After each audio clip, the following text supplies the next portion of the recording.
Hello guys, കഴിഞ്ഞ ദിവസം എന്താ മരം വെട്ടാൻ വന്നപ്പോൾ അടുത്തുനിന്ന് തെങ്ങിന്ന് ഒരു പട്ട അവർ വെട്ടിയിട്ടുണ്ടായിരുന്നു. അതിങ്ങനെ വെട്ടിയിട്ട് കണ്ടപ്പോൾ തന്നെ എനിക്ക് നൊസ്റ്റു അടിച്ചു.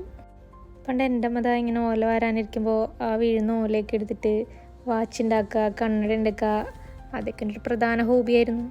പണ്ടൊക്കെ അമ്മ ജോലിക്ക് വരുന്നതുകൊണ്ട് തന്നെ അമ്മ ജോലി കഴിഞ്ഞ് വന്ന് വീട്ടിലെ പണിയൊക്കെ കഴിഞ്ഞിട്ടായിരിക്കും പിന്നെ ഈ ഇറുക്കിൽ വരാതിരിക്കുന്നത്. ഞാനിത് ചെയ്യാൻ കണ്ടപ്പോൾ കുഞ്ഞു എൻ്റെ അടുത്തൊന്ന് ചോദിച്ചു, അമ്മ എന്താ ചെയ്യണേന്ന്. കുഞ്ഞു തരെ കണ്ടിട്ടില്ല എന്ന് തോന്നുന്നു ഇതേപോലെ ഇറുക്കിൽ വാരിയെടുക്കുന്നത്. ഞാനിത് വാർന്നുകൊണ്ടിരുന്നപ്പോൾ തന്നെ ആലോചിക്കുന്നുണ്ടായിരുന്നു, ഇത് കഴിഞ്ഞിട്ട് വേണം ഈ ഓലയൊക്കെ വെച്ചിട്ട് കുഞ്ഞിന് കണ്ണടയും വാച്ചൊക്കെ ഉണ്ടാക്കി കൊടുക്കാമെന്ന്.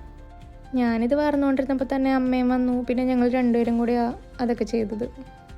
ആദ്യം ഒരു പട്ട മാത്രമേ ഉണ്ടായിരുന്നുള്ളൂ. പിന്നെ ഞങ്ങൾക്ക് തോന്നി അധികം ഇറുക്കിലില്ലാന്ന്. അപ്പോൾ ഞങ്ങൾ പോയി 2 പട്ട കൂടി വെട്ടി അതും കൂടെ വാർന്നെടുത്തു. സത്യത്തിൽ ഇത് കണ്ടപ്പോൾ നൊസ്റ്റു അടിച്ചിട്ടാണ് ഞാൻ ചാടി കയറിയിരുന്ന് ഇതിങ്ങനെ വാർന്നെടുക്കാൻ തുടങ്ങിയത്. ഞാനിതിൽ എക്സ്പെർട്ട് അല്ലാത്തതുകൊണ്ട് തന്നെ ഞാനിതേപോലെ ഇറുക്കിൽ വാർന്നെടുക്കുമ്പോൾ ചിലതൊക്കെ പകുതിക്ക് വെച്ച് ഒടിഞ്ഞു പോകുന്നുണ്ടായിരുന്നു. പക്ഷെ ഞാനിത് ആദ്യമായിട്ടൊന്നുമല്ല ചെയ്യുന്നത്, ഇതിന് തന്നെ പലതവണ ചെയ്തിട്ടുണ്ട്. ഇങ്ങനത്തെ ചില ജോലികൾ ചെയ്യാൻ എനിക്ക് ഭയങ്കര ഇഷ്ടമാണ്.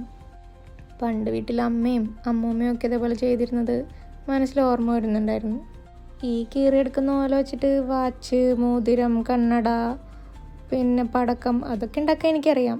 ഇന്നിതാ കുഞ്ഞുന് കണ്ണടയും വാച്ചും ഉണ്ടാക്കി കൊടുത്തു. കണ്ട വെച്ചത് പക്ഷെ താഴെ പോയി. ആദ്യം പറഞ്ഞ ഒരു പട്ട വെട്ടിയിട്ട് ആകതാ ഇത്രയും ഇറുക്കിലുണ്ടായിരുന്നു.